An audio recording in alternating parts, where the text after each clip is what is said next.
मुर्दे को जिंदा किया जा सकता है कि नहीं। व्हाट्सएप पर यह कमेंट आया है और बोला है कि गुरुजी इस पर वीडियो जरूर बनाएं। तो पहले मैं आपको बता दूं कि मुर्दे को जिंदा किया जा सकता है, पर वो साधना जो होती है संजीवनी साधना होती है, और वो साधना जो है गिने और चुने हुए साधुओं के पास ही है। और वो साधु यहाँ पर रहते ही नहीं है। वो साधु पता नहीं कहाँ जंगलों में होंगे, जिन्हें ढूंढ भी नहीं पाएंगे आप। ठीक है ना। और ऐसे साधु जो है शिष्य कम रखते हैं अपने पास, वो भी गिने चुने हुए ही। कहने का मतलब मैं एक आधा विरला ही शिष्य होगा जो उनकी कसौटी पर खरा उतर पाएगा। ज़्यादातर वो किसी को ये साधना देते नहीं है, ज़्यादातर ये साधना लुप्त हो रही है। हाँ, एक तरीका और होता है जिसमें मुर्दे को जिंदा किया जा सकता है, पर उसमें जो मुर्दा खुद होगा वो पूरी तरह से जीवित नहीं होगा, अर्थात वो सबके सामने जो है घूम फिर नहीं पाएगा, वो सिर्फ आपके लिए जीवित होगा। उससे बोला जाता है ज़्यादातर शव साधना। शव साधना भी कई प्रकार की होती है। एक पर जो है शमशान से शव लाया जाता है और उसके ऊपर बैठकर साधना होती है। कईयों पर 41 दिन की है, कईयों पर 21 दिन की है। अलग अलग ऋषियों के अपने अपने अनुभव है और अपना अपना उनका बनाया हुआ एक तरीका है, प्रयोग है।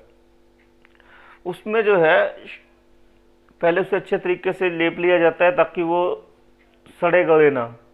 ऐसे दिव्य पदार्थों का ज्ञान होता है ऋषियों को, ताकि वो सड़े गले ना।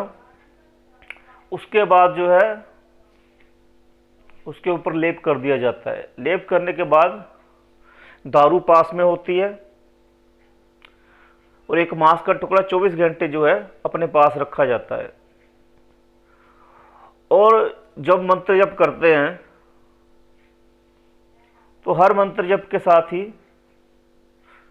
जो है उसके मुख पर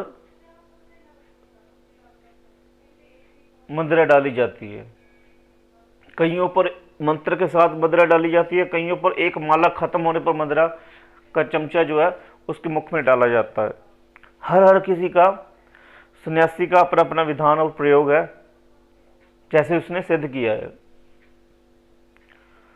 अब जब ये साधना सिद्ध होने के कगार पर होती है तो पहले तो वो मुर्दा जो है एकदम से जागृत अवस्था में आ जाता है और मुख खोल लेता है, आंखें खोल लेता है, जिसमें जो है मदिरा डालनी पड़ती है बार बार। उस समय जो इंसान है, जो जिसका दिल जो बहुत नाजुक है, वो डर के तो या तो उठकर भाग जाएगा तो उसकी मृत्यु भी वहीं पर हो जाएगी, क्योंकि वो छोड़ने वाला तो होता नहीं है। जो अवगति आपने कर दी है उसके शव के साथ, वो भी देख रहा होता है वहाँ पर कि मेरे शव के साथ क्या हो रहा है। और जब जैसे ही उसको जागृत होता है अपने शव में, तो वो फिर अगर आप साधना बीच में छोड़कर भागने की कोशिश भी करते हो तो फिर वो आपको छोड़ेगा नहीं, वो आपको अपने साथ ही लेकर जाएगा।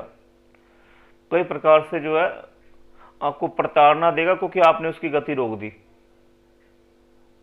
ठीक है ना, ये बात जान लो। और अगर आपके गुरु जो है उसके सानिध्य में आप साधना कर रहे हो तो फिर तो वो शक्ति जो है वश में होकर ही हटेगी। उस शक्ति जो है जब पूरी तरह से वो सिद्ध हो जाती है, जब लास्ट दिन होता है, ठीक है, लास्ट दिन होता है, तो लास्ट दिन में जो क्रिया होती है उस क्रिया में जो है वो शव जो है उड़ जाता है हवा में, और हवा में जाकर ब्लास्ट हो जाता है। उस शरीर का नामो निशान नहीं रहता और फिर वो शक्ति जो है जागृत हो जाती है। जब ये शक्ति जागृत हो जाती है तो फिर ये वचन देती है कि भाई मैं आपको वचन देती हूँ, शक्ति कहती है कि जब भी आप मेरे को बुलाओगे मैं आपका हर कार्य करूँगा या करूँगी।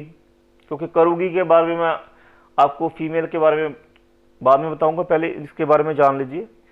तो फिर वो वचन देता है कि आप जब भी बुलाओगे मैं जो भी कार्य कहोगे मैं करूँगा। तो वो फिर स्थान मांगता है। स्थान के बारे में आपको पता नहीं होगा स्थान क्या चीज़ होती है। स्थान होता है अर्थात जिस पर वो बैठ सके, और तत्क्षण कार्य कर सके। 3-4 स्थान होते हैं। एक होता है अंगूठा, अंगूठे में बिठाया जाता है। दूसरा होता है आंखें, आंखों में बिठाया जाता है शक्ति को। तीसरा होता है जीभ, जीभ पर बिठाया जाता है। चौथा होता है कान, जिस पे कान में बिठाया जाता है। ठीक है ना। अगर कान में बिठाते हैं तो फिर जैसे कि कोई क्वेश्चन करते हैं मन में, तो उसी समय उसका रिप्लाई होता है, जिससे वो भूत भविष्य वर्तमान ये चीजें आपको बता सकता है, अगर उसमें इतनी शक्ति हुई तो। और अगर उसको आंखों में बिठाते हैं तो आंखों के जरिए वो किसी को भी सम्मोहित कर सकता है, किसी को भी वश में कर सकता है, चाहे कितनी ही भीड़ हो। आपके कहने मात्र से आप जो भी बोलोगे सामने वाला उसको भगवान की उपदेश समझेगा, ऐसी शक्ति होती है। और जो जीभ होती है, जीभ से आप जो भी बोलोगे, प्रवचन करोगे या आप जो भी बोल दोगे सत्य कर देगा, उस बात को वो सत्य कर देगा। अगर किसी को आपने बोल दिया कि जा ये तेरा काम से हो जाएगा, तो वो काम जो है उसका सिद्ध हो जाएगा। जीभ में बिठाने का ये अर्थ होता है।